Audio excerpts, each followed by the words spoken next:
Bismillahirrahmanirrahim. Assalamualaikum warahmatullahi wabarakatuh. Alhamdulillah, alhamdulillahirabbil alamin. Wassalatu wassalamu asrofil anbiya wal mursalin Sayyidina Muhammadin wa ala alihi washabbihi ajma'in. Rabbi shrah li sadri wa yassir li amri wahlul 'uqdatam min lisani yafqahu qawli. Halo teman-teman sekalian, sahabat yang mulia, apa kabar? Alhamdulillah kita berjumpa lagi di dunia maya dalam keadaan sehat walafiat. Dan oleh karena itu, mari kita terus bersyukur kepada Allah atas segala karunia yang telah diberikan kepada kita yang begitu banyak dan mustahil kita bisa menghitungnya. Di antaranya adalah karunia kesehatan, karunia kesempatan, karunia umur yang barokah, dan tentu karunia yang paling agung adalah karunia iman dan Islam. Karena dengan keduanya itulah kita akan selamat fid dunya wal akhirah. Salawat serta salam semoga senantiasa terlimpahkan kepada baginda Rasulullah Muhammad Sallallahu Alaihi Wasallam beserta keluarganya, para sahabatnya, dan semua pengikutnya, termasuk kita yang tentu mengharapkan syafaat beliau kelak di yaumil kiamah. Teman-teman sekalian, sahabat yang mulia, alhamdulillah kita telah selesai melaksanakan sholat subuh di masjid berjamaah tepat waktu, dan 2 rakaat sholat sunnah fajar sebelum subuh lebih mulia daripada dunia dan seisinya, terlebih lagi dengan sholat subuhnya itu sendiri. Oleh karena itu, mari kita memohon kepada Allah, semoga kita diistiqomahkan, ya, diteguhkan hati kita untuk taat kepadanya, wabil khusus dalam melaksanakan sholat fardu secara berjamaah di masjid tepat waktu. Dengan demikian, semoga Allah ridho dan sayang kepada kita, sehingga kelak di akhirat kita dimasukkan ke jannahnya. Amin ya rabbal alamin. Teman-teman sekalian, pada kesempatan ini saya mengangkat kembali topik tentang umur atau usia. Dalam fenomena kehidupan kita sehari-hari, kita sering melihat, ya, betapa orang yang usianya kita anggap masih cukup muda, ya, barangkali 30, 40 atau di bawah 50 lah, ya, sudah dipanggil ya Allah meninggal dunia.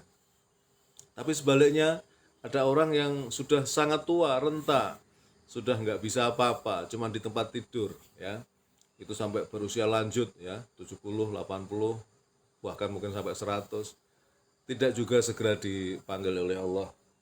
Ini sering kita lihat, dan oleh karena itu kita perlu mengetahui bahwa hal itu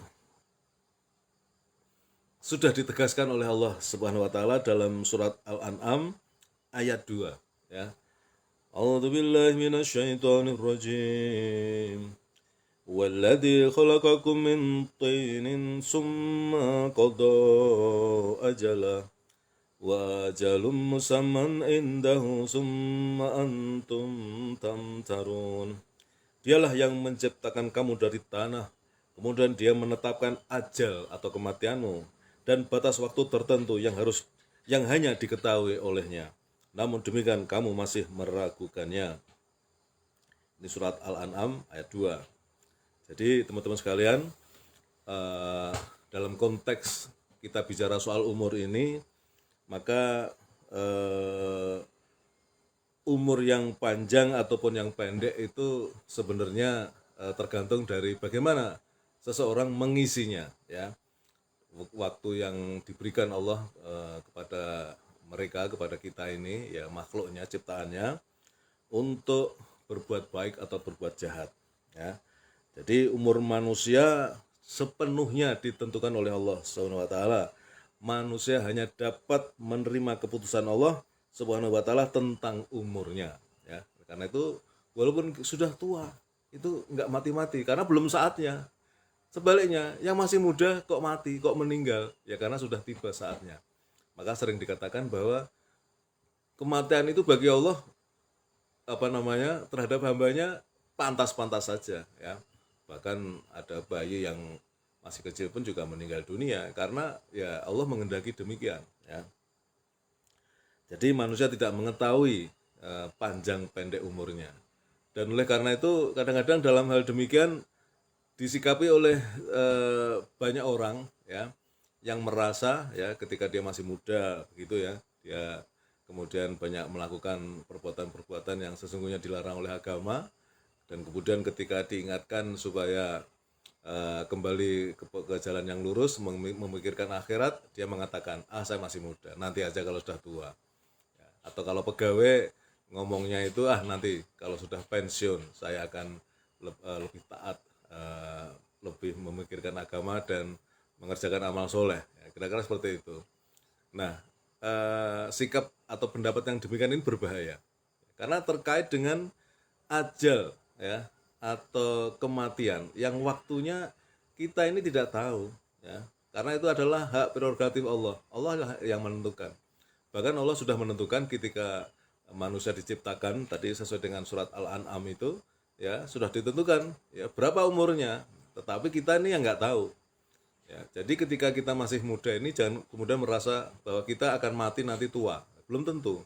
Ya, oleh karena itu dalam konteks beramal soleh, beragama, ya melaksanakan kebaikan-kebaikan, ya jangan menunda-nunda waktu. Ya, jangan mengatakan nanti nunggu pensiun, nanti nunggu setelah umur senja. Ya, karena sering dikatakan bahwa, dan kemarin sudah saya bahas, ya Rasulullah menegaskan ketika seseorang sudah berusia menjelang atau memasuki usia 60 ya, masih bergelimang dengan kemaksiatan, masih mengejar dunia, kenikmatan duniawi, itu sudah lampu kuning bahkan lampu merah.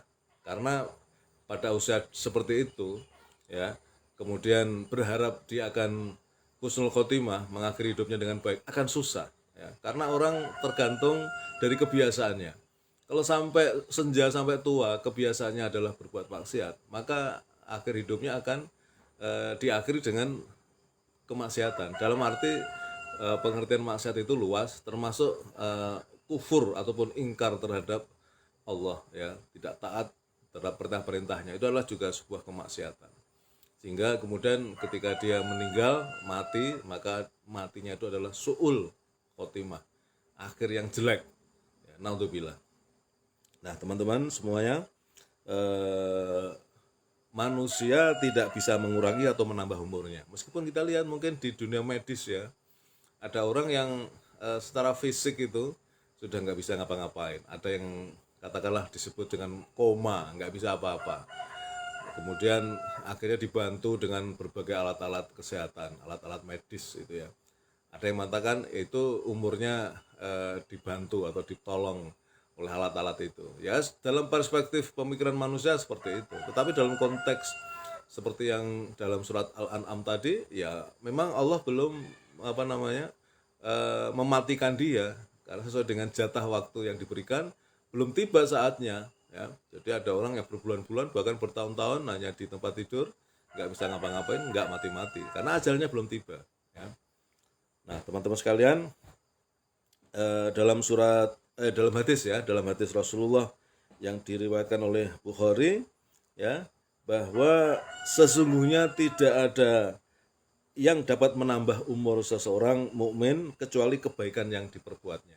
Ya, jadi Rasulullah sudah mengingatkan bahwa umur itu ya, meskipun kita juga sering mengatakan misalnya silaturahim dapat memperpanjang umur, kemarin sudah saya bahas juga ini. Sesungguhnya konteks umur yang panjang ini bukan secara matematis, secara nominal kemudian dia berusia panjang, tidak. Tetapi umur yang barokah, umur yang selalu dijalani dengan amal-amal yang baik. Jadi sesuai dengan sabda Rasulullah tadi bahwa sesungguhnya tidak ada yang dapat menambah umur seorang mukmin kecuali kebaikan yang diperbuatnya. Jadi manakala kebaikan yang dia lakukan, maka dia umurnya barokah, dia umurnya panjang. Ya, umurnya panjang. Karena nilainya nanti ketika di yaumil hisab itu dia bobot kebaikannya berat ya. Jadi walaupun dia mungkin usianya muda tapi full dengan kebaikan, ya itu bobot kebaikannya ketika ditimbang lebih berat ya. Itu teman-teman sekalian yang bisa saya sampaikan. Jadi saya mengingatkan kepada diri saya sendiri, 2 tahun lagi saya umur 60 ya kan. Jadi teman-teman yang seangkatan saya ya menjelang 60 atau bahkan sudah di atas 60, Mari kita fokus ke akhirat ya. Jika dulu di masa muda kita masih kita pernah nakal, kita pernah beling gitu ya. Ya sudahlah, itu masa lalu kita. Ketika Allah masih memberikan umur kepada kita, itulah artinya Allah memberi kesempatan kepada kita untuk kembali ke jalannya ya, jalan yang lurus, jalan menuju Shirathul Mustaqim ya, jalan yang diridhoi oleh Allah Subhanahu wa taala. Sehingga kemudian ketika mengakhiri hidupnya dengan husnul khotimah. Demikian, terima kasih atas segala perhatiannya. Kebenaran datang dari Allah, dan bila mana saya dalam menyampaikan ini ada kesalahan, kekurangan, mohon dibukakan pintu maaf. Terima kasih. Assalamualaikum warahmatullahi wabarakatuh.